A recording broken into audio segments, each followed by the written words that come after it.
How's it going? How you doing? Oh, God. Why am I like this? This is Two Girls, One Ghost. Two Girls, One Ghost. Yesterday, we recorded an episode, which actually comes out after this episode, but my bathroom door was experiencing some strange things. So I've left it open today. Okay. So that it doesn't startle us during our recording, should a spirit decide to open it. We both have a lot of random stuff going on. Yeah, you still have construction. Does anybody else experience feelings and whatnot, like when they come into your apartment? I know that you don't feel scared and it doesn't feel like there's anything bad. I don't think so. No, there's a different house in our little courtyard that people get bad feelings from. And I think I told you about that. We all after a courtyard dinner ran over there. The person doesn't even really live there for very long. Mm-mm. Also, we're recording so many episodes. I have a ton of construction going on. There's probably going to be some background noise. So if you guys hear that, not a ghost. We could just feed into it and just say it's a bunch of ghosts. Yeah, I just have a barrage of squirrel ghosts upstairs. Although I am curious, with all this construction, will the ghosts act up?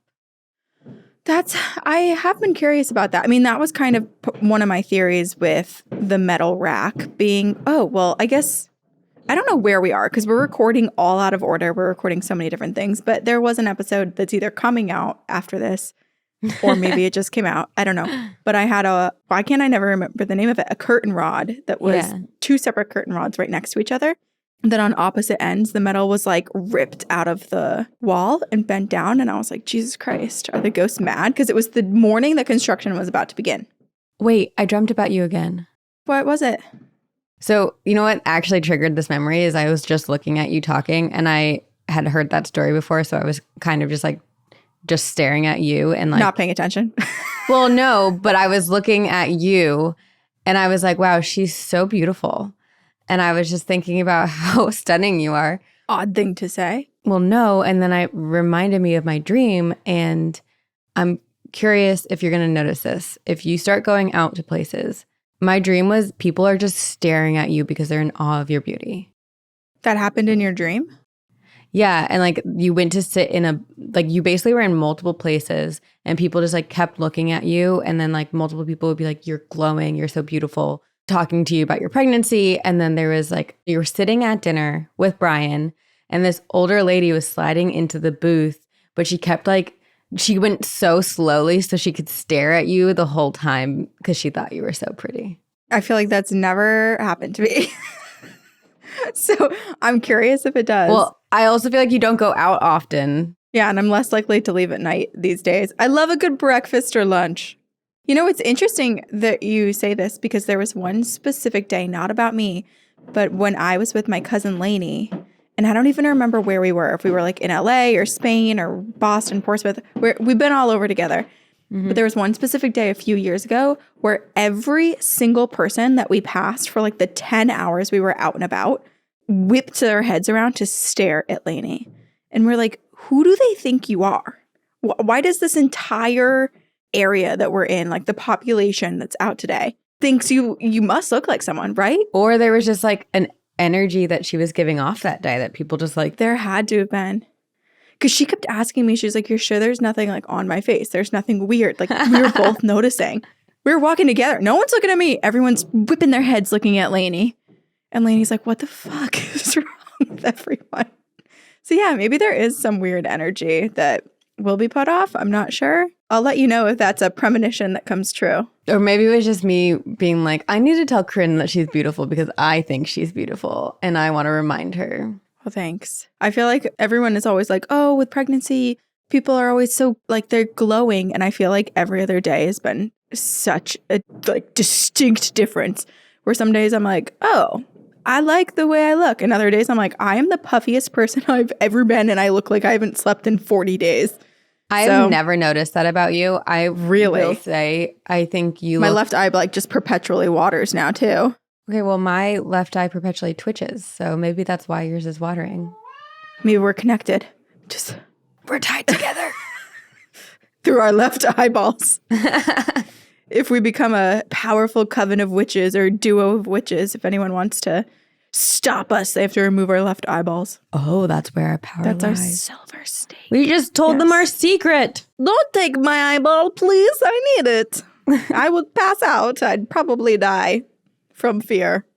Oh, yeah, you would if they went for your eyeball. Wait, did we say that this is Two Girls, One Ghost yet? Yeah, we did. But I don't think I said who we are. So that's Corinne, and I'm Sabrina. And my mom yesterday just sent me a firefighter teaches you how to get out of handcuffs. And I was like, thanks, Mom. I really could have used this last week. Excuse me? Come again? Oh, Jesus Christ. I was like, I don't know if this is a thing that you just haven't shared with me about a potential arrest or if this is about to be a sexy tea time. I've been held captive for months. No, she just sent it to me. And I feel like you and your mom send each other like safety things all the time. My mom sends the most random things ever and doesn't give any context really. So yeah, was she in this situation and No, she just was on Facebook. Here's the question. Did she send it to your siblings as well, or does she think you're the one most likely to end up in handcuffs? No, she sent it to all of us. Okay, well, there we go. That's better. That's better. That would have been so much worse. That's a very good clarifying question. I think a couple years ago, it would have been more likely my sister would end up like, not necessarily in handcuffs, but in a situation, like in a dangerous situation. But I think I've taken that role on. And someone had to, ever since my sister started having a family. Like, someone had to step up. I feel like you guys are just, your level of risk-taking and idea of safety can be different from other people's. Everyone has a different threshold. And I think you guys as a duo, especially after me being the paranoid person I am, witnessing the two of you guys together in New Orleans, I will say I think you guys feed off of each other and are down for anything. Oh, when we're together. Yeah. Yes. But growing up, it was very much like I was way more tame. Even now, like my sister, I feel like when I was back as a mom, I'm sure she like is so excited for like nights out, but she turns up more than I do. I like wasn't drinking and she was. Yeah. Just depends on my mood. Sometimes I'm freaky, sometimes I'm sleepy. It's the duality of man. Freaky or sleepy? Are you freaky or sleepy? Okay, well, I have a freaky ass episode and I don't know what I thought I was getting myself into, but it is not what I'm about to share with you. Oh, okay. Yeah, I have no idea. So the listener's story that I picked at the end, like I have no idea now if this is going to be right, given that you're like, this is different than I thought it was. Well, okay. I'm intrigued. So a little bit of context. I was introduced to Mothman Prophecies with Richard Gere and Laura Linney. This was like a month ago. And it's based on a book written by John Keel, which I think you have talked about him a little bit when you did cover Mothman back in episode 83. Probably. So this man wrote this book all about the Mothman Prophecies.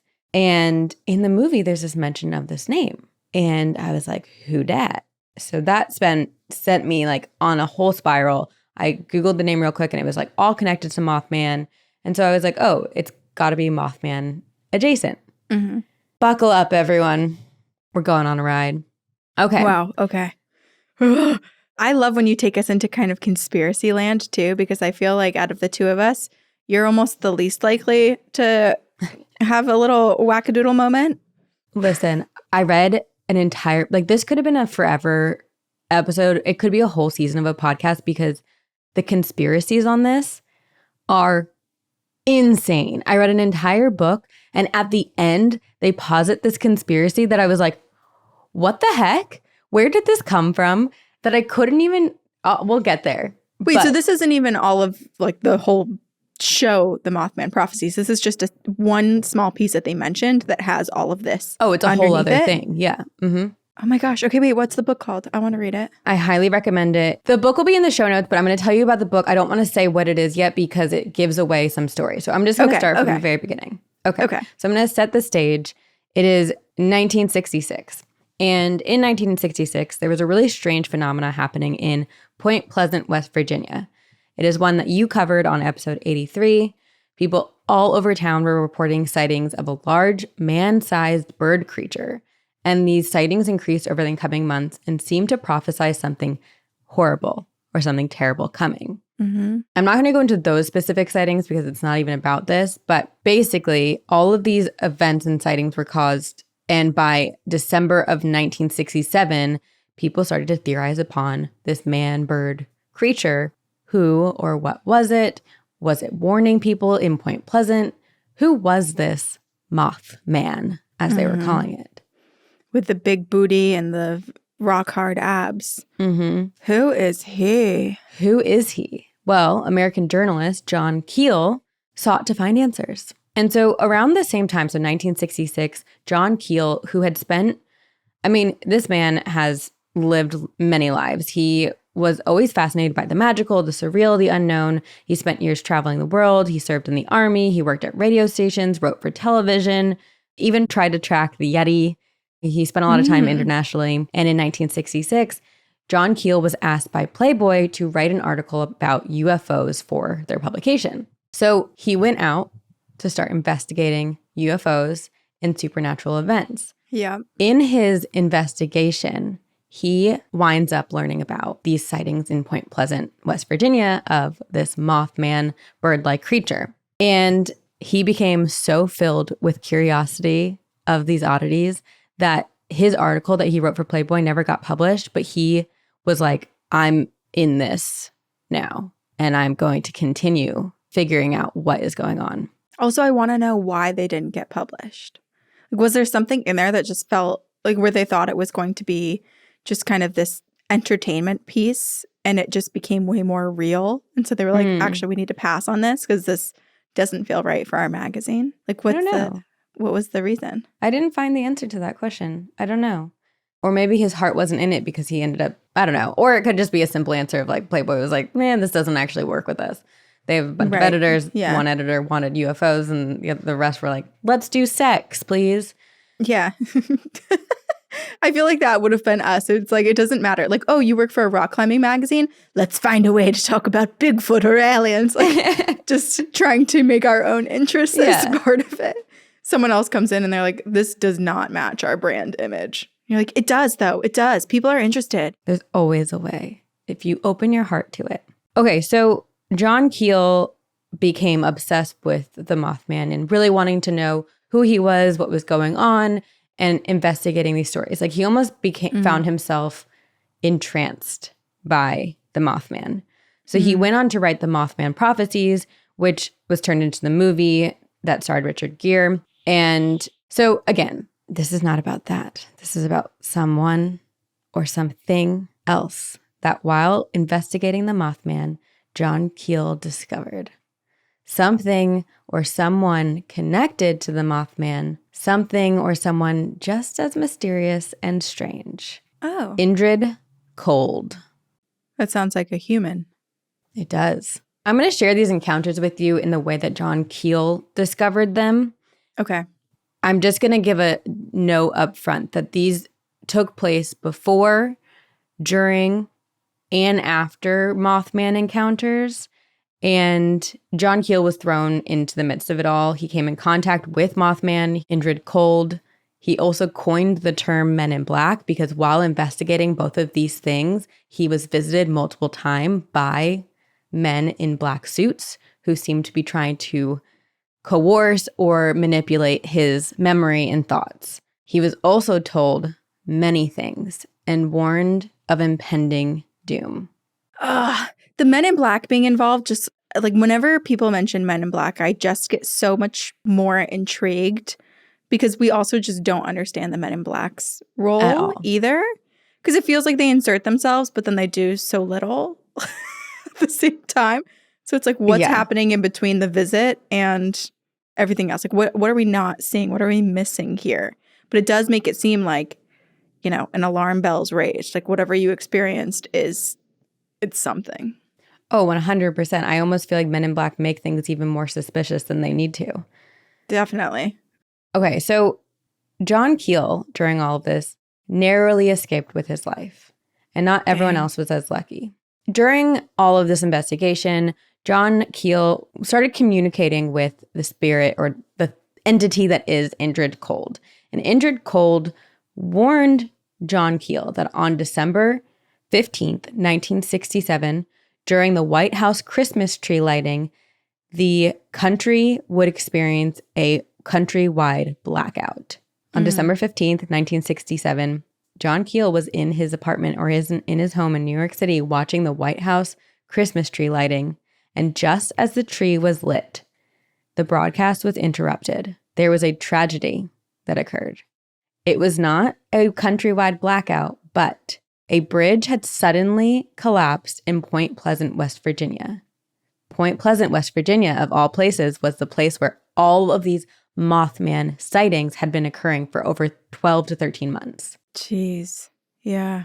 Oh, it's so weird too, because it's like you almost want it to be a countrywide blackout so that they take him and what he's saying a little bit more seriously, but it didn't perfectly match. So I'm like, yeah, I don't know what his involvement is going to be. Right. Or the trust of the government in him. Well, this is where it gets so complicated because, and I don't know that I will ever give you the answer because I don't know all the connections, but like Indrid Cold seemed to like want to communicate on behalf of Mothman, but they aren't speaking the same language, if that makes sense. Right. Yeah. It was like a translation that was maybe miscommunicated. But anyway. Right.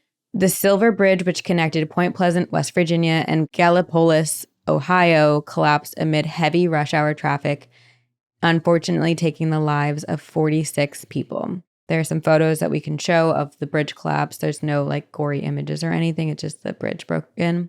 So now that we understand how the Mothman sightings culminated in tragedy, not for the last time, I'd like to note, but this is not an episode about Mothman, I want to share with you the stories of Indrid Cold, and we can discuss, speculate, and theorize who the heck he is and what his connection to Mothman is.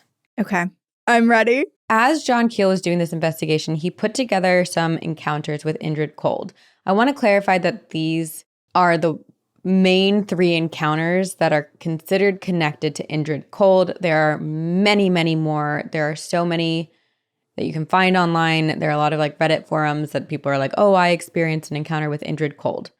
But these are the 3 that John Keel heard about, spoke to people about, and investigated while learning about Mothman, and somehow found connections between them and was like, this is something else. What a cool role to have. Just like piecing all of this stuff together. I imagine it was a very fun, but also probably a bit scary job to do. Because you're knocking on doors of people you don't know and you're trying to investigate these stories. It can be dangerous, and some people are.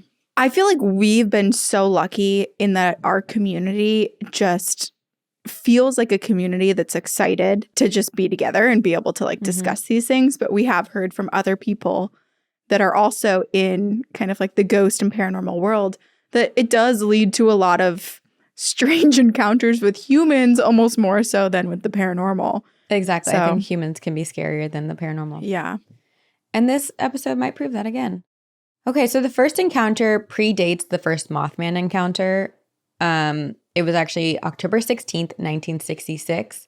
Martin Munov and James Unitas were walking through their hometown of Elizabeth, New Jersey. And if anyone's flown into Newark Airport, this is where, like Elizabeth, that's the town. So it's very industrial. It's adjacent to Jersey City and like right across the water from Manhattan. So it's very close. So Martin and James were walking down the street, and apparently they were walking very adjacent to the NJ Turnpike. So there was like an on and off ramp right there. So it's kind of like a busy area, but it's also not a heavy pedestrian area. They were walking on October 16th, 1966 to go play pinball, apparently. Ooh, fun. You know, normal day for them. Nothing strange. It's a regular route for the boys. They're like, hey, we could walk this blindfolded. We know it so well. But something odd happened. Something that they couldn't really describe, but it was more of a feeling where everything shifted. Both of them noticed that there was like almost like where you feel like someone has eyes on you. Or no, worse, where you feel like you're being hunted. You realize you are the prey in the situation. Oh, that sent a chill down my spine, Sabrina, just like feeling like that. Because I have felt like that too. Right? Yeah. And it's worse when it's like, even when you're with someone, when it feels like you're alone on the street. Yeah. Remember that one time I texted you and I was like, I swear I just walked past a serial killer or a sociopath. The energy I got from him was horrifying. I do remember that. So scary. Santa Monica, watch out. It's me. I'm the one who has negative energy. No, not right now. I understand why my mother's worried about me. Inner monologue coming out. It happens sometimes. Okay, so they have this feeling, and they both feel it immediately. And that is when they notice on the other side of a fence that is like impossible for a human to have gotten on because it's like on the side of like the turnpike. They see a man standing there, staring at them, grinning at them. No thanks. Keep your smile to yourself. And it is a smile that does not reach his eyes. It is a way too wide, inhuman grin. Ew, I hate that. Just dead on top of being like, this is what I'm supposed to do to make them feel comfortable and approachable. Just, I can't even like, I feel like I'm struggling to even do it. It's hard You're to do. doing it well. Thank you. Look at you go. You're so good. You're so good at being creepy. Congratulations. So this smile does not reach his eyes. The boys note that his eyes were in fact these beady, soulless little eyes that were too far apart from one another. They were horrified. And as they're simultaneously experiencing this fear and horror, they are like, we know something is wrong. And it was really hard for them in the moment to really process what's happening, right? Their instincts are telling them to run. They're trying to process what's before them. They're really focused on this smile. But there are a couple other things that they do notice about this man. They notice his stature was large, around 6 feet tall, and he was wearing a strange jumpsuit that was reflective and tinted green. And he was wearing a black belt, but they kept going back to that grin. What an outfit. I know. This feels like something that would have been in the movie Xenon, Girl of the 21st Century. You know? Right. Like Shiny. one of the outfits worn on the ship. Like, got the some, belt. like leather, shiny leather, Yeah. pleather, green pleather. Ready to go to the concert at the space station. This man was accessorized well. But so all of this processing took seconds because they were like, no, we are not staying here any longer. And they took off running for safety. And apparently the grinning man ran after them. But there are various stories, like when you look at the internet, some say the man ran, some say he did not because he was on the other side of the fence. So I don't know. Yeah. Regardless, they got away safely, luckily. And Martin and James reported their sighting to the police. And even when separated, their accounts were identical. And guess what? They were believed because they were not the only two people that day to report strange sightings of a man in a green suit lingering around Elizabeth, New Jersey. Oh my gosh. You know what? Can I just say, I'm so glad people are actually reporting this too. Because I feel like there's just so many odd people. And I feel like now kind of like the New York City area has the reputation where like you can dress however you want, you can act however you want. Like there's always those videos that are like, just another day on the New York City subway. And it's like someone pretending to be a rat and another person like barking in the window. Like there's just things that are just accepted and everyone ignores it and you move on. But the fact that this felt so wrong to multiple people that they called it in, and it is probably one of the least bizarre things to actually be happening in that area. Sure. But it's also so easy for someone to write that off and not think anything of it, right? Like, that goes with most cryptids or paranormal alien type of encounters. Like a lot of people are like, it's easy to not believe, and a lot of people are written off and tried to be and made to look mad or whatever it is. Yeah. So they began calling this man the Grinning Man. And I have a picture. It's basically a fake animated photo of what people imagine the Grinning Man to look like. The really wide smiled, beady eyes, kind of a larger head. Yeah, I've totally seen so many drawings depicting that too. It's creepy every time. And in his research, John Keel found that actually that very same night, there were multiple low-level UFO sightings in Elizabeth, New Jersey. Wow. So he's putting together these pieces. Like, we're putting together the conspiracy board. You know what? I should turn this wall into a cork board, and we should just like pin up pictures. You need to put the bookshelf on wheels so that normal day can be like this. And then when the right people come in or when we're recording, you turn the bookshelf. And that's the back of it where it's like. When we get to conspiracy hour, That's such a good idea. flip the board over. We're mapping it out. I love it so much. We're never going to do it. Welcome to the podcast. It's a miracle we've been podcasting for almost That's 7 true. years. So we do this. We're committed to this. Okay, we have a second encounter now. This second encounter with the Grinning Man, who we will soon learn of his name, took place not too long after the first one. It was November 2nd, 1966, so less than a month, but this one is now in Parkersburg, West Virginia. Woodrow, aka Woody Derenberger, was a sewing machine salesman living in Mineral Wells, West Virginia. His job required him to travel quite a lot, and so he was no stranger to driving long stretches of road through day, night, all types of weather. He was used to it. But what he encountered on the evening of November 2nd, 1966 was nothing like he had endured or experienced before. It was approximately 7:25 p.m. He was driving his truck down Route I-77 from Marietta, Ohio to his home in Mineral Springs. He was going about 50 miles per hour when all of a sudden he heard like kind of a sound of things falling in the back of his truck. So he turns that light on that's like right overhead and turns to look behind his shoulder. He notices that one of his sewing machines had fallen off of another one and caused the sound. So he doesn't really think much of it, but as he's doing this, he notices another car pull up behind him, turn on its blinker, and go around him. And as this car goes around him, he has like this weird experience where he sees something behind that car that passes him, but it has no light, but it's just a weird object that causes him to do a double take. He's like, what is that? This weird object starts to move around his own vehicle, and it now is in front of his truck. And it's massive. And it starts to slow down to the point where Woody also has to slow down. And he's like, what do I do? Like, honestly, his only instinct right now is like, how do I avoid crashing into this thing, whatever it is? So he pulls over to the side of the road, hoping to like go around on the shoulder or something.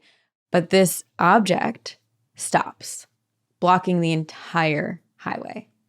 But he can't make out exactly what this object is. It's dark and it's big. And all of a sudden, a humanoid-like figure emerges from it. Oh my God.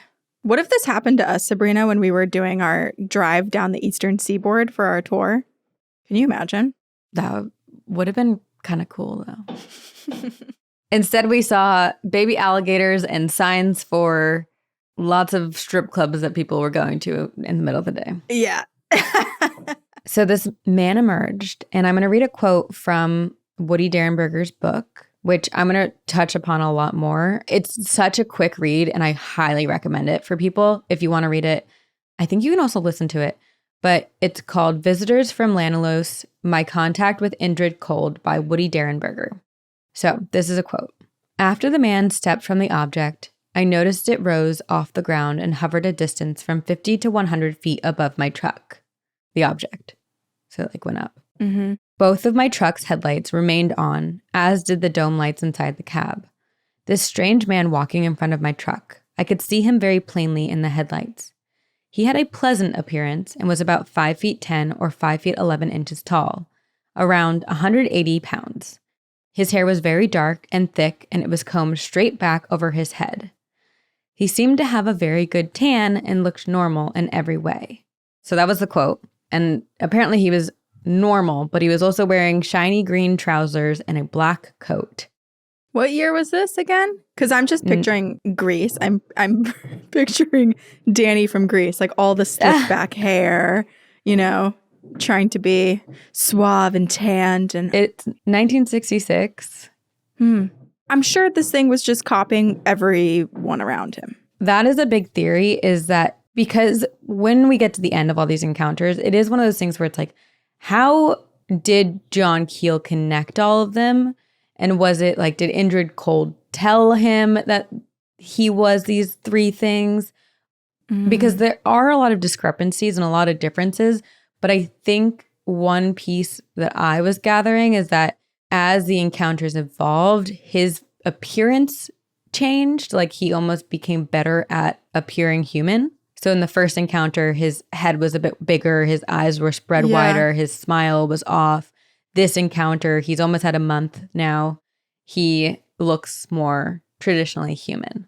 I'm also curious. The people who originally reported on that day seeing him by the train tracks, what did they look like? Were those the humans that he got close to and is like trying to steal parts of the appearances of everyone he's surrounded by? Oh, interesting. It's possible. So this man, this normal looking man, creature, being, starts to communicate with Woody telepathically. It, or he, told Woody to roll down his car window. And while terrified, Woody did it. And this entity communicated that it wanted to talk to Woody and that Woody need not be scared. He knew Woodrow's name. He called him by name, Woodrow Derenberger, without Woody ever telling him what it was. And then this man introduced himself as Cold. Indrid Cold. I like the name. It's so cool. I think so too. He told Woody that he was a searcher and that he wished him no harm, only happiness. He went on to share information about where he came from, and he basically asked questions of Woody. He was like, what are those lights over there? And Woody was like, well, that's a city. And I can't remember the name of the local city that was there. And Indrid told Woody that in where he's from, they call places like that gatherings. So a city is a gathering. That's where people go and gather. Oh, interesting. He then tells Woody that he should report this encounter he is having and experiencing to the police, and that Indrid would come back soon to help confirm the encounter. For what purpose, too? It's like, what does Indrid Cold want? That is the whole thing. It's wild. It's giving me Arrival. Oh. And it is probably 100+ page book. The encounters that Woody had, I think Woody contacted Indrid Cold throughout his entire life after this experience. He had multiple encounters. I'm going to share the major ones with you. Okay. So despite the horror, there was something in Woody that felt like he could trust this creature. Mm-hmm. So Indrid tells Woody he had to go now, but that they would meet again soon. Indrid returned to his ship, closed the door, and Woody noted that as the door was closing, there was another humanoid figure, silhouette that he could see help close the door. So Indrid's not alone. They closed the door and the ship rose straight up, making a soft fluttering sound, and was gone. Woody was in complete shock that when he returned home to his wife and his wife saw the look on his face, his wife goes, "Were you in an accident that killed someone?" Like truly she thought someone had died and Woody was somehow connected to someone's death. That's how horrified his face was. Yeah. Mm-hmm. I'm also so curious so the thought was Indrid's not alone on the ship. I want to know what the other beings look like, because it sounds like Indrid is morphing and trying to become something that can easily communicate without instilling too much fear with humans. What do the other guys on the ship look like? Well, you might find out. Oh, okay. So Woody tells his wife everything that happened, and then as Indrid had instructed him, he decides to report it to the police. And like we were just talking about, a lot of people in these situations are ignored or called crazy, just kind of whatever. But 2 other people had reported similar encounters on that same highway from that night as well. And then as John Keel did this research into this, he found that actually 3 people, way more than these 2 that reported it, actually encountered. So 3 people encountered Indrid Cold, or different searchers, as Indrid Cold was a searcher, on that same highway from that night as well. It was on November 2nd, 1966. So shortly after Woody had encountered it, a family was driving on the same stretch of road. A mom, son, and daughter had seen the ship right near where Woody had been stopped. So the family stopped their car and watched the ship for 5 whole minutes before it just disappeared. So they saw it ahead and then they stopped before they interacted with it and just, That's smart. At this point, it was hovering above the road higher up rather than down below. Later, a young man driving the same stretch of road had the experience of the ship literally hovering over his car, shining a really bright white light over him, and he left as quickly as possible, then called the police. 2 other truck drivers were stopped that night, but neither of them wanted to give their names. And the next day, Woody couldn't help but hyperfixate on the encounter. He recalled that the ship was huge. It was 45 to 60 feet long. It was 20 or so feet tall and resembled an old-fashioned kerosene lamp chimney. So kind of the way that it like goes, it's like smaller in the bottom, goes out and then in again. Okay. So like a spaceship or UFO craft that we've seen before. Yeah. It was dark gray, had no lights, and the only sound it made was a soft fluttering like hummingbird wings. Very quickly, people start to learn of this encounter, and Woody was asked to speak of it on WTAP TV in Parkersburg. And by 2:30 p.m. on November 3rd, which is the day after his encounter, he is at the station and is being greeted by basically the amount of people who come to the TV station to interact with Woody and hear his story is wild. There's city police, state police, an Air Force sergeant. Like there are a lot of big wig people who were like, we need to talk to this man. Right, which means that they were alerted of enough activity, or at least of the seriousness of Woody's encounter, that it did seem like something that everyone, this is just, I love when this stuff happens. But also I feel like it's just more proof. It's like, if all of these government agencies are also here and military, then it gets even wilder. It also means that they don't know much either, because otherwise wouldn't you think that they would try to be like, it's nothing, and then privately talk to him? But well, to keep in mind how many people experienced something that night with these searchers or with Indrid Cold. Right. Maybe like the New Jersey experience, like they're like, oh, it's nothing. But now here in West Virginia, when so many people are encountering it, and Woody Derenberger had such a intense encounter where they communicated, I think now it's like, oh, you kind of have to get, and maybe the way that it communicated with Woody is a new thing for them. So they do need to know more. Yes. I'm going to play a clip for you. Okay. So this is a clip from the interview of Woody on WTAP that next day. So it's literally very fresh on his mind. Yeah, less than 24 hours later, basically. You can listen to the entire audio online. We can post that. This is just like a 20-second clip. Great. So I'll play the audio for you. And again, he told me not to be frightened, which I was. I was very frightened. And as far as I can understand, this was all mental. There was no spoken words from him. I knew what he was asking me, but yet he stood there and his mouth did not move. He had a smile on his face. He appeared very courteous and friendly. And after I talked with him a while, he told me he would see me. He said, we will see you again, and he left in his vehicle. So in this clip, he also says that Indrid tells him they will meet again soon. Well, how soon? Woody did not know. But only 2 days later, he had his second encounter with Indrid Cold. Gosh. It's also hard because it's like, Indrid Cold is obviously not a human. So what is soon to them? Like, do they understand? Like, could it be 50 years and it feels like the next day to them? 2 days, that's great. So November 2nd at 7:25 p.m. is when his first encounter happens. November 3rd, he's on the news. He's being interviewed. He's spoken to police. He speaks to all of these like army people. Yeah. And also, can I just say how incredible that it does feel like everyone's really receptive to what he's saying and they believe him, because so many times. Well. Oh. Spoke too soon. It's sad because these encounters are kind of incredible, but it also did ruin Woody's life because anyway, we'll get to that in a second. But okay. So now on November 4th, Woody has his second encounter with the man or creature who calls himself Indrid Cold. And in the book, Woody calls him Mr. Cold. So it's very like formal. But this time, Woody was not alone. This time, Woody is driving in his truck with a friend in the passenger seat. As they're driving, both men suddenly start to feel like a weird tingling in their head. Woody recalls that the first night of their encounter, or his encounter with Indrid Cold, he experienced that same tingling when Indrid began to telepathically communicate with him. So he's driving in the car with a friend. They both start to experience this tingling in their heads. And all of a sudden, Woody hears Indrid's voice inside his head.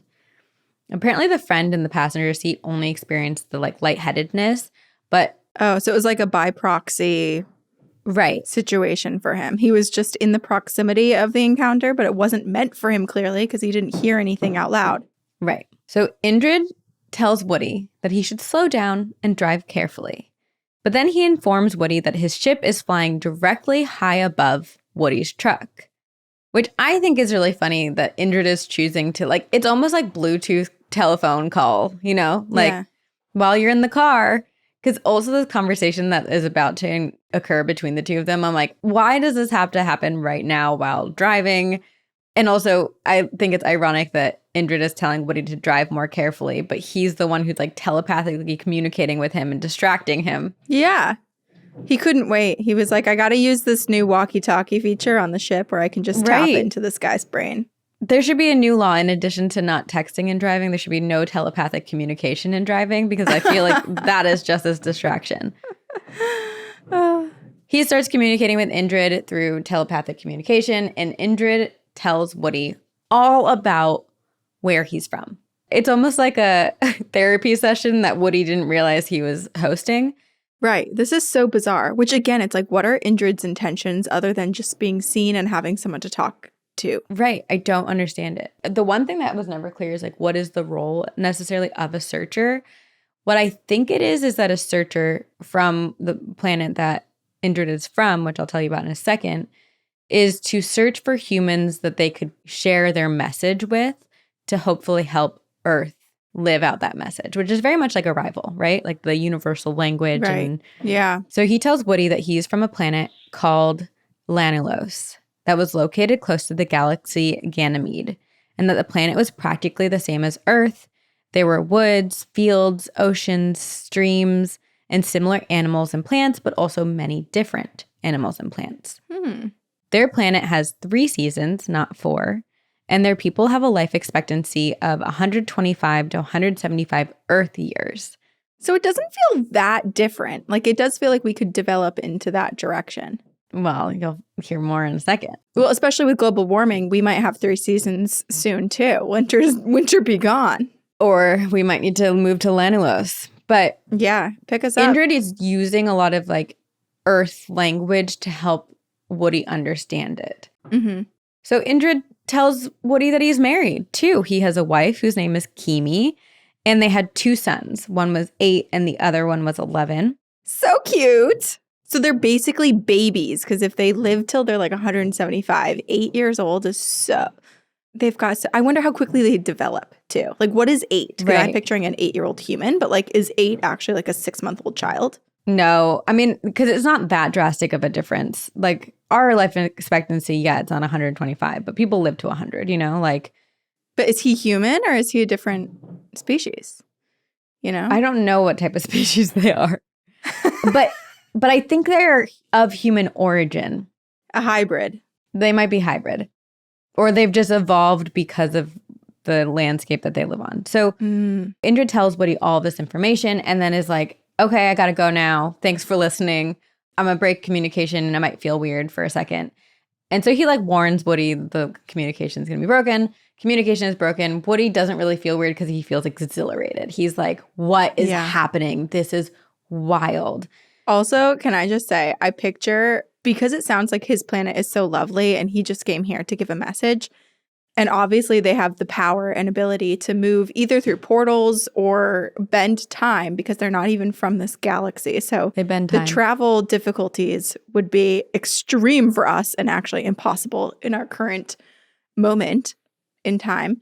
But it does make me wonder that they had access to like all periods of human existence. But the Indrid Cold only had 2 movies on DVD, and it was Zoolander and Grease, and that's why he wore what he did. He was like, gotta show up high fashion on planet Earth. It's a good question, and if we ever meet Indrid Cold, I'm curious what movie he's watching now, and we'll have to show him like, I don't know, what should we show him? What's our movie that we show him? Planet of the Apes? I don't know. I like that that's your choice. I was like thinking Mean Girls. Oh, yeah. That would be such a good one. I know you think that we have these really big problems in the world, but when we're 13, this is really the peak issue. The biggest problem. Yeah.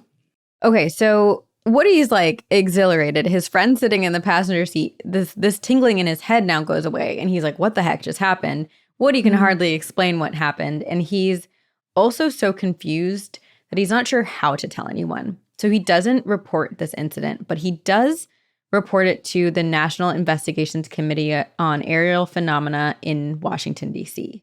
So on November 3rd, remember he was on the news. That news segment gets picked up to national news, and it becomes such a sensation. And Woody Derenberger is just like this normal guy in West Virginia, and all of a sudden, people are like camping outside of his home. People are calling him nonstop.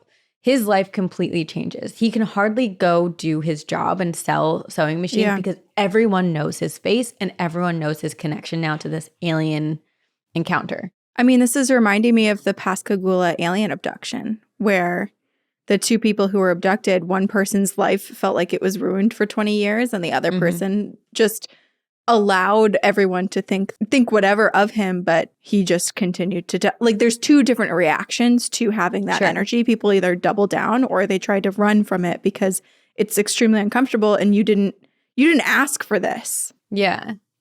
Woody was somewhere in between, and I think in the beginning he was so confused by it that he was just like, I don't really know what this is. And he truly, ever since that first night of November 2nd, UFOs seemed to follow him, which was another reason that people kept camping out at his house, because they were hoping to catch sight of UFOs. People would come and like ask him to go UFO sighting, hunting with them. But it got to the point where men were literally coming to his house with shotguns and sitting in his trees in his backyard to try to shoot a UFO out of the sky.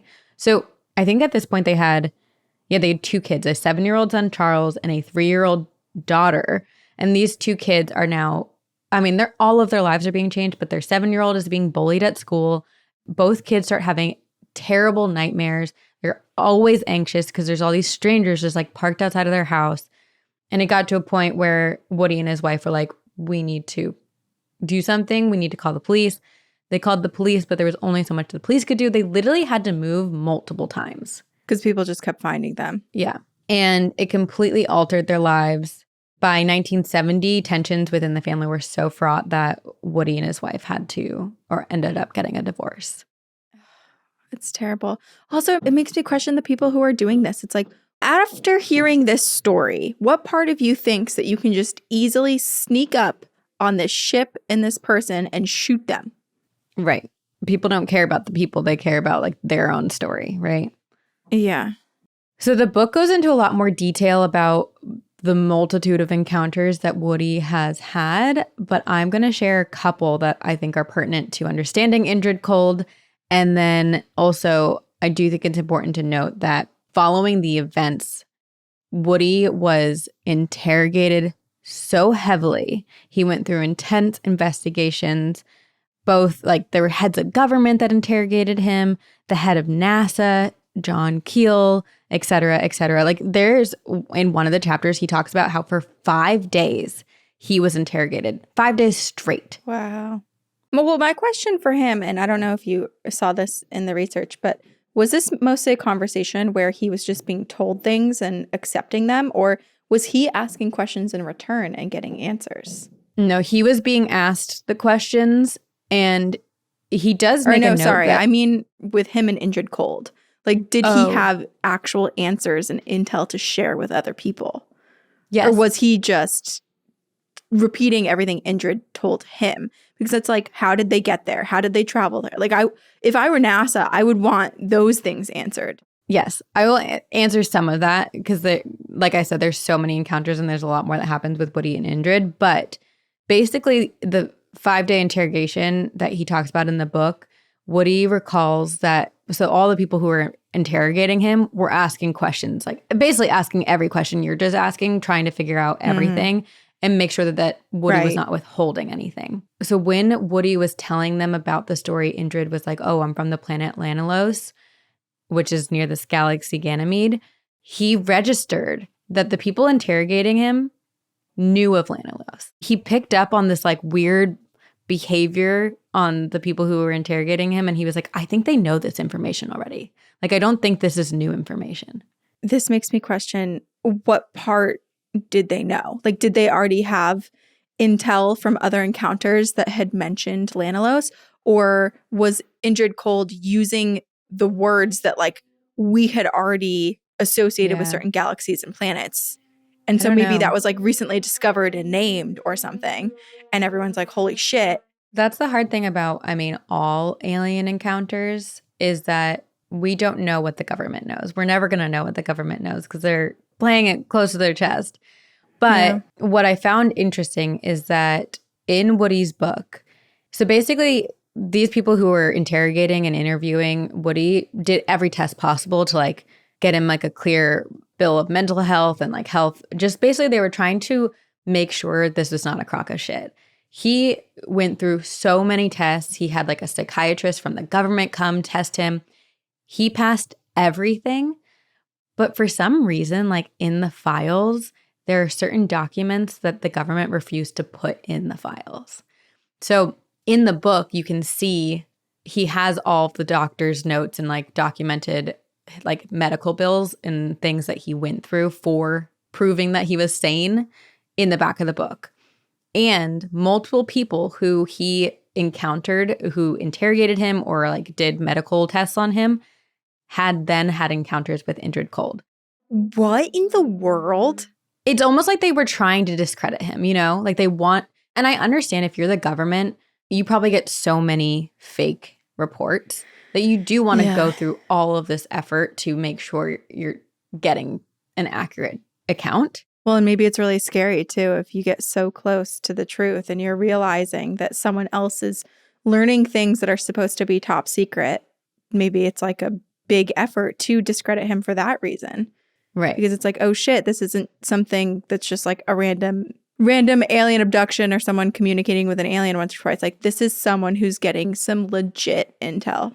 Yeah. And to me, it makes sense that like the government gets all this information. They understand that Woody is telling legit stuff, but they almost want to discredit him to the public eye. Yeah. Woody, trust no one. Except for Indrid. Except for Indrid. Okay, so this is the point of the story.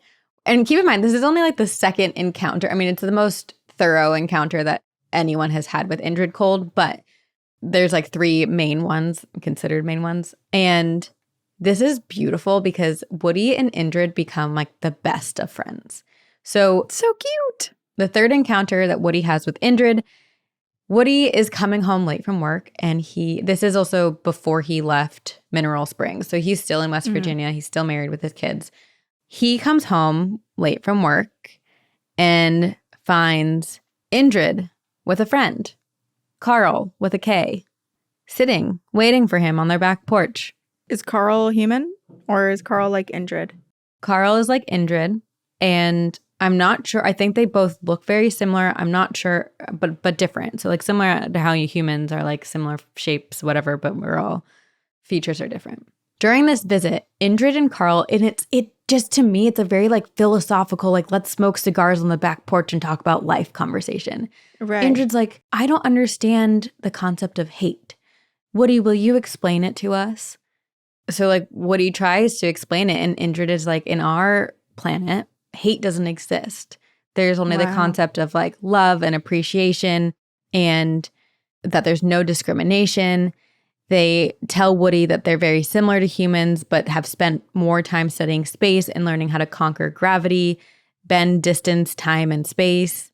And they just swap stories. And it seemed like Indrid was trying to understand Earth and humans while also sharing about his people and his planet. And they end up having this whole conversation where Indrid's like, I really believe that if humans on Earth had the ability to telepathically communicate, all of hate would be gone, because then you would understand the feelings and the thoughts and the emotions that everyone is experiencing, and everyone would love one another better and more. And then Indrid tells Woody the origin story of Lanalos and how it became populated. Ooh. So this is a legend that exists on the planet Lanalos. As the story goes, there was a spaceship from Earth, apparently, that crash landed on Lanalos. And this is one of those things where it's like, what time period is it? Because clearly, like, we today on Earth don't have the ability to space travel that far. So is it Right. something that happens so far in the future, but when it travels through space, it ends up like going back in time? Yeah. Or, I mean, did it even happen like a few thousand years ago or however long ago, and then something happens where we reset as a planet? The Big Bang? I don't know. Yeah. Anyway, so the spacecraft from Earth apparently crash landed on Lanulos and the spaceship broke. And all of the men and women who were on the ship tried to repair the ship. They worked for years and years and eventually became so angered with one another that they couldn't fix it that they all gave up and they started like to spread out and start their own civilizations. And they were all like, I'm going to start like a society over here and I'm going to start a society over here. But because of that, they ended up isolating themselves so much. And one day, one of these men who had gone off by himself was feeling so lonely and so sad and feeling silly about how they all split up and left that ship unattended and basically decided to go on their own ways. And he noticed that he could hear someone else's thoughts, but they were echoing his own thoughts. And they were the thoughts of another man who had gone and done, like, who had split off from the ship, who was also just as lonely and just as sad and feeling just as isolated. And it brought all these people back together, and they realized that their sadness and loneliness allowed them to open up a telepathic communication with one another. And they were able to perfect this telepathy. And there's a whole lot of information in the book about how it works. And it's not like I can just read your mind no matter what, whenever. It's like an allow one another to read each other's minds. Right. Yeah. Because we don't want this to be like a Twilight vampire situation where, Sure, your dirty little random secret thoughts are being exposed. Right. But then also, if everyone has access to each other's secret thoughts, then we won't feel as embarrassed about our secret thoughts, right? Because then you realize you're not alone and everyone else has them too. Anyway, so because of this, it brought this community back together and they decided to form one people. And Lanulos then began to thrive and it built like this whole Earth, Earth version on the planet. And also in the book, if you would like, Indrid did describe in detail like the government structure of Lanulos and all of that, but I didn't want to get too much into that because I wanted to focus on Indrid and Indrid Cold. Okay, so then at the end of this third encounter, when they're all like pontificating life on Earth and Lanulos, Indrid and Carl I think it's like 2 a.m. and they're like, okay, like I think it's time to call it a night. We're going to head back to our ship. And Indrid goes, Woody, would you like to come see our ship? What an honor. Yes. Of course I would. And Woody was a little too nervous, so he said no this time. Woody. But 2 days later, when Woody returns home late from work, he finds Indrid and Carl again waiting for him. And this time, at the end of their conversation, when Indrid invites him on the ship, Woody says yes. Also, is Woody's family, are they also seeing these guys? Like, are they meeting them? So they were encountering, I don't think to the same extent, but they were having experiences. I think his kids were a bit afraid of everything because they were so young. Yeah. Because, I mean, like, these guys, they're out until 2 a.m. on the porch. Like, is everyone else just inside? Yeah, I think everyone else is inside. And I think all of these conversations are happening telepathically, so no one else can hear it. They're just sitting there silently. Yeah. Fascinating. So Woody is invited onto the ship, and Indrid and Carl show him around the entire thing. Again, if you want more details of the ship, you can. But this story is my favorite. So it's kind of like they're wrapping up. I think there was one part of the ship that Woody was not allowed to see, but they take him to this one room. And Woody steps inside by himself and he's like looking around and he sees this like panel with a bunch of lights and he like goes to look at the lights and all of a sudden the door slams shut behind him and he's trapped in this room and he's freaking out. He's panicking. He's like, oh my gosh, am I a fool? Did I just get conned? Did Indrid and Carl like butter me up and like this was all part of their plan to lure me in and trap me? Yeah, gain his trust and then abduct him. And so he starts like banging. He's like, please, like, open the door, open the door. And Indrid and Carl immediately open the door. And they're kind of looking at him like, whoa, what's going on, Woody? And Woody goes, oh, you're going to take me whether I want it or not. And Indrid starts laughing. And he goes, I mean, no, not unless you want me to. Well, because also they had all the opportunity and all the power to take him before. So why put in all that effort? Like that would just be cruel to put in all that effort to like Sure. gain his trust and stuff, just to do what they could have done from the get-go. But it is scary. I mean, the door being slammed shut. Yeah. So Woody goes like, why did you close the door on me? And Indrid's like, I didn't shut it, Woody. You did. And Woody's like, no, I didn't. And Indrid says, touch that blue plate again. Woody does, and the door slams shut. Oh my gosh. It's like when you try to lean against a wall and you turn the light switch off on accident. He did it to himself. And when Woody. he has this realization, Woody, Indrid, and Carl all burst into laughter. Like the three of them are cackling, best like buds. BFFs, having a great time. In future encounters, Indrid took Woody on flights. They literally got in the ship and flew. Apparently, they took him to visit the Amazon. They also, this is interesting, there were a bunch of places where, and it goes into more detail in the book, but they took him to like over European cities. And the next day, Woody would see in the news, or like, I don't know how he would find this information, but there would be reports of UFOs in those cities that he was taken with Indrid in the ship. And it was just Woody and his buddies going for a cruise. Literally. Oh my God, that's incredible. Oh, man. Did they ever leave Earth? He even goes to the planet Lanalos. There we go. How long did it take? What was the journey like? How did they get there? Where did they go? Was he conscious the whole time? I have so many questions. I think it happened so quickly. I think they really are able to bend time and space. Like, in my understanding of it, it's like a day trip. Like, he's not gone for months and months. That is so wild. There's a whole chapter in the book where he goes in detail about like the description of what Lanalos looks like, but he basically talks about how he eats food there. They also went to, there's like a docking station apparently on the surface of the, or in the like moon somewhere. He went to Saturn, so many other things. And then in May of 1967, so remember all of this started in November of 1966. So May of 1967, he goes to Lanalos again. And this time he meets Indrid's wife and children. Oh my God. So in this span, Indrid and his wife Kimi had actually had a daughter. So now there's this newborn baby here at the house, and Woody is meeting all of them. This is a friendship. Like, they're just friends. They're going and visiting his buddy. Yes. So throughout the years, Woody felt a desire to, like, he truly, because of everything that was happening on Earth in Woody's life, because people like didn't, you know, his own human Earth life was kind of being torn apart. Him and his wife were having trouble. His job was suffering. He had to file for bankruptcy. Like, his human life was not going well. He had a desire to move to Lanalos, and he even like asked Indrid if he could come. And Indrid ultimately was like, our purpose was to share our message with you, to try to help you have like spread it on Earth. And Woody raised his kids, like tried to raise his kids with this like one love, no discrimination, empathetic viewpoint. But it was really hard for him because he was struggling quite a lot in his life. And I think he just wanted to be accepted.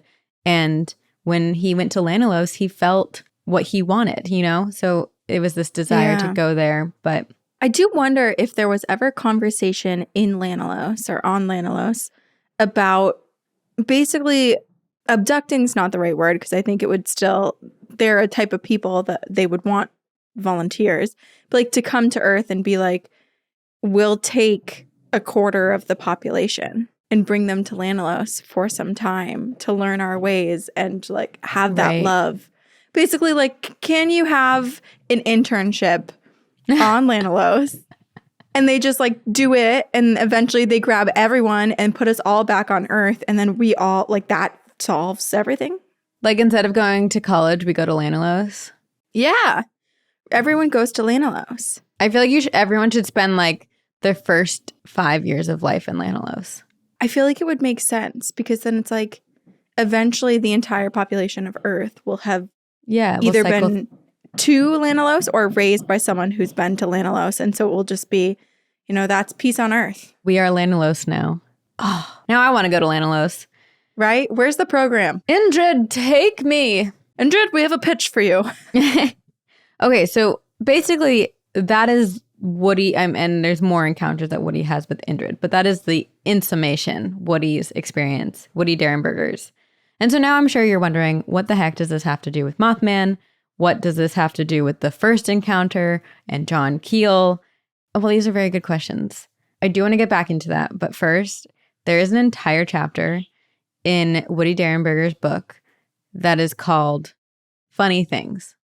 And it is just funny encounters that he had with Indrid, with the people of Lanalos, or people on Earth regarding his experiences on Lanalos. So it's nothing that really pushes the narrative forward that Indrid was trying to create, but it's just like notable, funny things. Yeah. Anecdotes. So I'm going to read one of the encounters because I just think it's silly. And then I am going to read basically all of them there's an episode on Patreon that I'm doing all about alien inventions. And I'm just going to like read all of the rest of them on that episode. I love this. So this is an example of how rumors and things get started and how people get discredited. And so Woody's story and his interaction with Indrid Cold and the people of Lanalos became national news.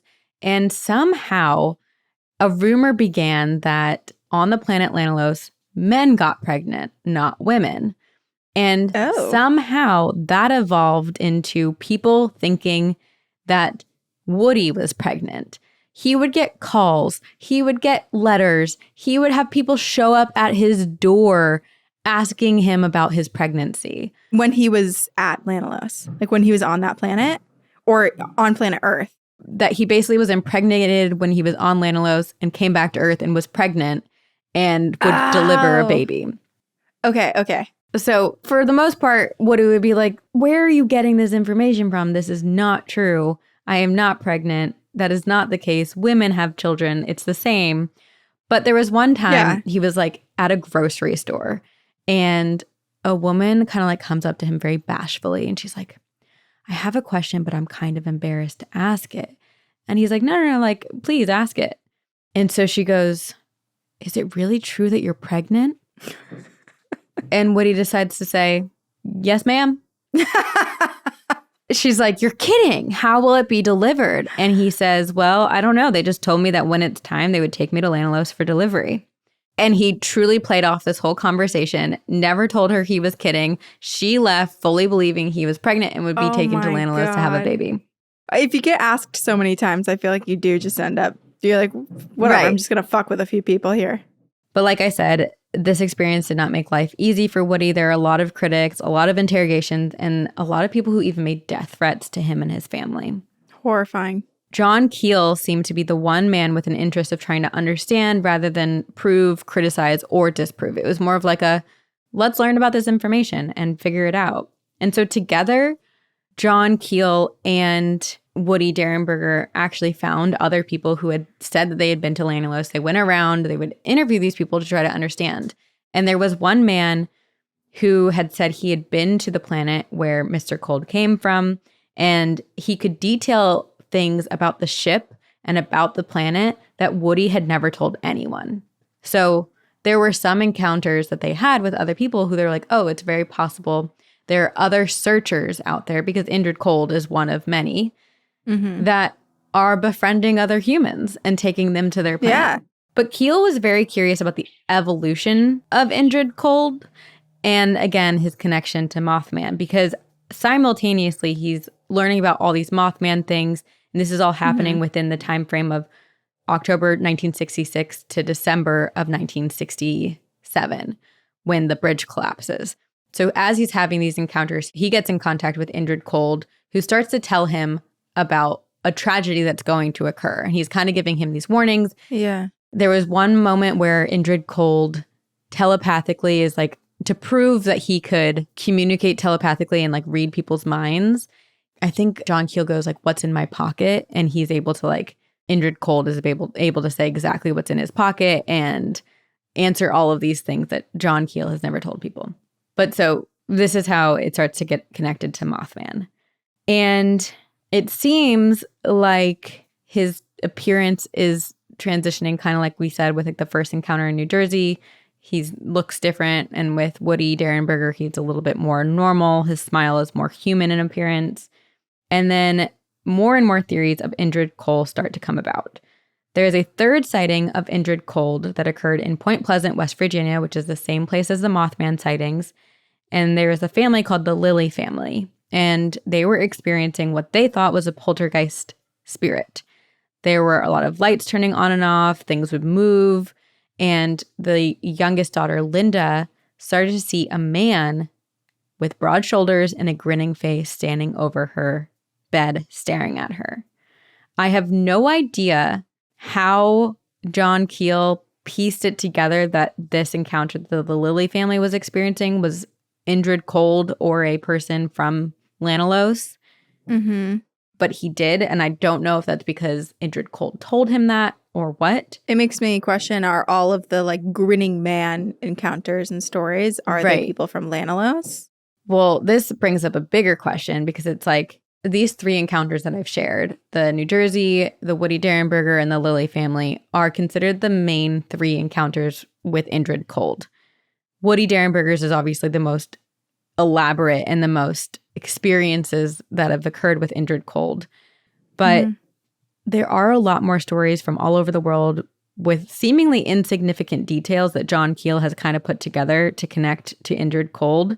But there's also this like theory that perhaps they've been on our planet for forever and have been visiting. If time is not continuous, if we don't understand it, that they've actually been visiting us and communicating with us in these ways for a really long time. We've been talking recently about how the Fae have kind of been confused with aliens and they have very similar attributes. And over time, what used to be considered a Fae encounter is now called an alien encounter. Are they one and the same? It is very confusing, very hard to tell. Right. And are aliens actually us from the future? Like there's so many different theories. It's not just so alien confusing. creature from another planet anymore. Right. So John Keel actually, when he was doing this research, found a book written by a man in 1866. This is 100 years before the Indrid Cold encounters with Woody Derenberger and everyone.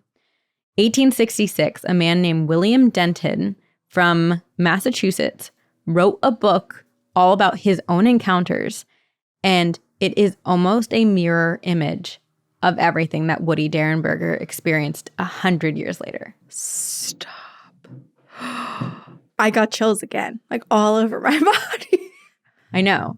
And then Woody Derenberger's first experience happens on November 2nd, 1966. I think it's like a month prior to this, a group of people in Mexico were contacted by an alien or an alien species and were claimed to be taken to a place in the Ganymede galaxy. Woody had never heard of this encounter. So it's another like Lanalos is in the Ganymede galaxy. Are there multiple Lanalos searchers all over the world taking people to their planet, kind of like you're saying, Corinne? I feel like they need to take more of us because this is frustrating to hear that it's been happening for hundreds of years, if not more. And it doesn't feel like we've had much growth. It feels like all of the things that you would think would have been corrected over time, like history just repeats itself in a different way. And we're still, it kind of feels like we're still where we were. But also think about it. Lanalos has no obligation to do this for us. It's not their job to teach us to be better people. It sounds like they've allocated a small amount of searchers. It's hard. I want to say people, but they're not people. I guess they're searchers to go to Earth to try to help with this mission. But it's not their priority. It's not their only thing. They are also living their own lives. And who knows what else is going on their planet. Right. And even if we think about our own planet, if we think about like people who work with energy and, you know, Reiki and all of these things that we're like amazed by them being able to tap into it, it's still so few and far between when you find those people. It's not like everyone's like, yes, let's go in this direction and dedicate ourselves towards this type of future of understanding. Yeah. So, yeah, you're right. I get it. I still want But you want it. Yeah. I want it. So Indrid Cold became the name of this being in lore and legend on Earth. But Indrid Cold is one individual from Lanalos. And I think a lot of these encounters that are existing all over the place aren't just Indrid, and that there are many other searchers who are responsible for these encounters. Yeah. Over time, people have theorized that their presence is not negative, but that they're trying to impart their knowledge. And then some people are like, are they trying to actually help us? It's still very unclear how exactly they're connected to Mothman, but the only connection that I am able to draw is that Indrid Cold was communicating to John Keel the warning of something happening, and the bridge in Point Pleasant, West Virginia, collapsed on the day that Indrid Cold warned of like the blackout. So maybe he was just miscommunicating or misunderstanding the Mothman sightings. I don't necessarily know. Right. It's still like, well, who is Mothman to the people of Lanalos? Like, how do they understand this being, this creature? I don't know. I also haven't read Mothman Prophecies, so I might get into more detail of that in there. But there are some conspiracies. And there's a theory that Indrid Cold is actually a real human who works with some spies. And okay, this is the conspiracy that I honestly, even if you give me a tinfoil hat, it would take me a really long time to get on board with it. Yeah. There are three. So there's Indrid Cold, there's Carl, and there's like one other being that I think Woody encountered, or people who have encountered Indrid Cold type of beings. And there's like this massive conspiracy that like Indrid Cold is actually this other person who spent years at like the Pentagon, and then like that one of the other people is actually like an old Nazi who was brought to the US and like lived a different life. And anyway, I could not, it's like a blip in the back of the pages of the Woody Derenberger book. So I was like, I don't even want to venture into this yet because I don't know that I have the capacity and there's no room in this episode. So there are a lot of conspiracies. My main takeaway or my main belief is that Indrid Cold is a being from the planet Lanalos who has come here to Earth along with many other searchers. I don't know how many, but he's not the only one, and has tried to communicate with humans to impart upon them their knowledge of acceptance and of love, and that they're trying to help us. I am curious too, because so it sounds like there was, whether it was Indrid or another searcher who had basically abducted or like told all of the things, similar things to that group in Mexico. It sounds like they were trying to adapt and being like, okay, well, when we have this communication with one person, it doesn't always hit. It doesn't always do anything because then people, they go against this one person. So let's try it again with a group and maybe people will believe in the group.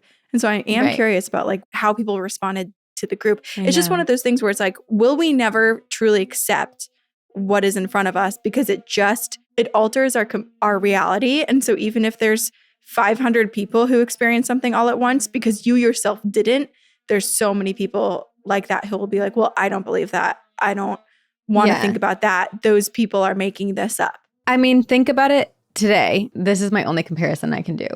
For the longest time, people thought Earth was flat. When we finally discovered it is not, it was a very, very long process for people to believe that it was round. And even to this day, there are flat earthers. So like, even if we had scientific proof of the existence of people from Lanalos, if every single person could see them, I guarantee there would still be people who didn't believe it.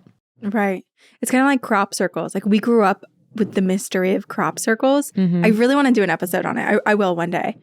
But you should. In reality, there's like 2 guys who were responsible for almost all of the crop circles. All of them. I know. It was a prank, but we all fell for it. I'm just going to conclude this episode with a couple sentiments. So sadly, what he's encountered did kind of ruin his life in some regards. He went into bankruptcy. People refused to believe him. And Men in Black apparently harassed him. So I think it was to discredit him a little bit. And he died in 1990 at 74 years old. His daughter ended up publishing his book for him. So again, if you want to read it, I highly recommend it. It is also a really fun, quick read. It is called Visitors from Lanalos, My Contact with Indrid Cold by Woody Derenberger. And there are a lot of documents provided in the appendix of Woody's book that detail his clean bill of health and some pieces of information that government agencies chose not to include in their files, including I think it's like there's like the universal alphabet or something like that.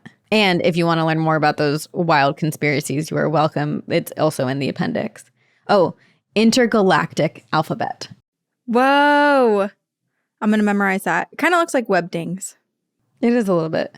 Anyway, that is the story of Indrid Cold. It is very confusing. It is very complicated. I don't fully understand how he's connected to Mothman, who Mothman is to the people of Lanalos, but it does seem like there is a connection. And it does seem like the people of Lanalos very much have been present here on Earth for many years. Right. And I feel like we have so much access to what happens here in America and what's written down in America. And I do wonder if there's another Indrid Cold in some other cultures that we just haven't heard about. You know, like it hasn't been connected to this Right. yet. Especially the fact that Indrid Cold communicated with Woody in a way that Woody would understand, which means that these searchers from Lanalos have the ability to communicate with whoever they're speaking with in a way that will help them process and understand it. So Right. if they're in a different society, a different civilization that maybe views things differently, their interpretation of it and their retelling of it might seem different from the Woody Derenberger experience based on the way they live their lives. At the time of recording this, I'm only like 50 pages into ACOTAR, but I will say that the way Lanalos is described, I know that they're like, it's similar to Earth and blah, blah, blah, but I do picture it as this like perfect Way more place. lush and beautiful. Yes. And so I do picture like those rolling green hills, and it's always like, you know, plants are always budding and flowering, and it's perfect and lovely and beautiful. But that's in spring. Isn't like in ACOTAR, there's like every land has like a different season. It's not like each land. Well, I don't has know that multiple yet seasons. because I'm only 50 pages in. We just got there. Oh, but you did get there. Okay. Yeah. So that's my only perspective. But I do think Indrid's children are probably going to have the best life ever.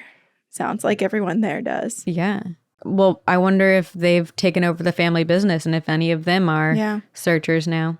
I'm curious too on this planet because it sounds like they all have jobs or some sort of government structure. There's a lot of things that, you know, starting out as humans, they've kind of taken into their own culture as they've developed over time. But I am curious if there are any things that they don't like. You know, they seem so understanding, but it's like, what's the drama on Lanalos? What's the job nobody wants?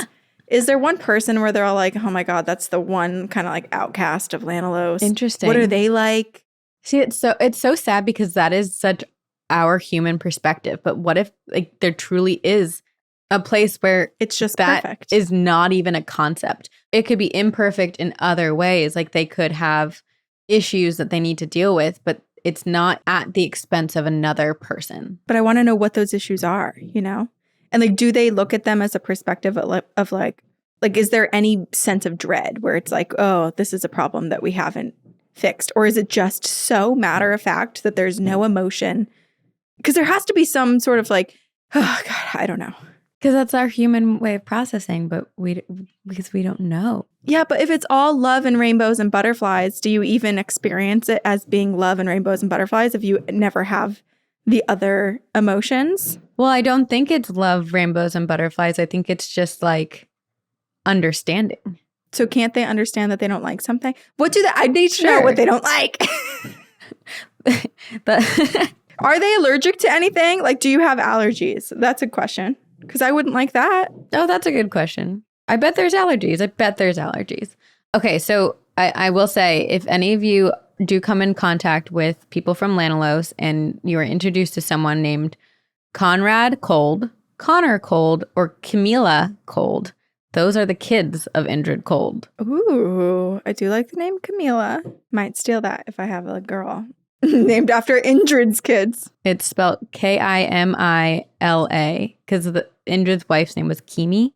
So it's Camila. Camila. So cute. Mm-hmm. Wow, I'm just fascinated with Lanalos now. You should read the book. I highly recommend. Like it's a really fun read. I will. I also feel like so many other planets that we hear of alien species or just like other galaxies and planets, I feel like they all have really cool, funky names.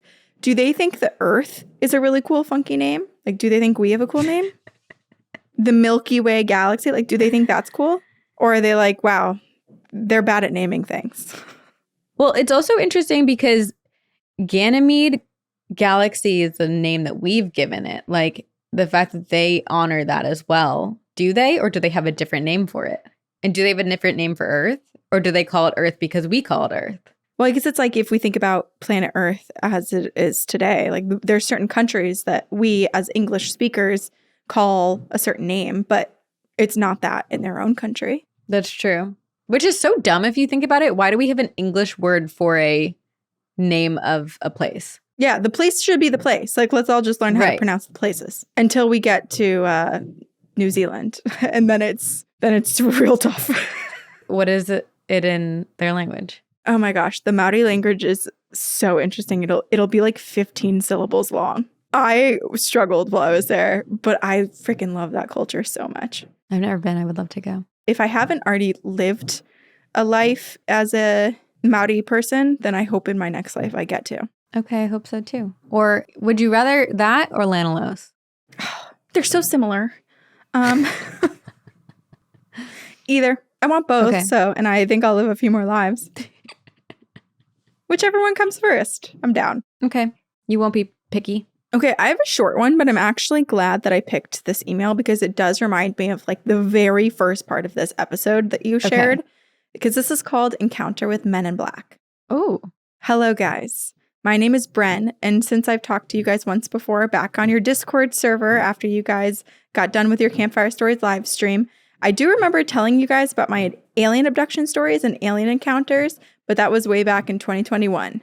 This happened back in my small town that I still live in, somewhere in Texas. I was mostly aware of seeing a lot of these UFO activities back in this town because it wasn't out of the normal to see UFOs randomly show up once in a blue moon, but things were starting to get really, really bad when I was still a teenager, and a lot of supernatural stuff would only happen around me and no one else. So a few months later on, I was experiencing an alien abduction every once in a while, and it was a really horrifying experience. I would wake up the next day with physical implants on my thumb after seeing what had happened to me. That's so wild too, because it like we've talked about like the theory of abductions actually being your astral body, but there's a physical mark here. It might feel like you were abducted in a dream here, but it physically happened. This is where things get even weirder. Since one morning, I remember waking up after hearing the doorbell go off at my house. So I get up from my bed and I head to the kitchen, and there I look outside of the window. I saw this old-fashioned black car that looked like maybe it was from the 90s or the 80s. It was pretty old, but it did look very clean. And I remember opening the door, and there were these two men standing outside. They were very emotionless and had straight, serious faces. And they were wearing black and white suits and black hats. They wanted me to come with them since I needed to talk to them alone.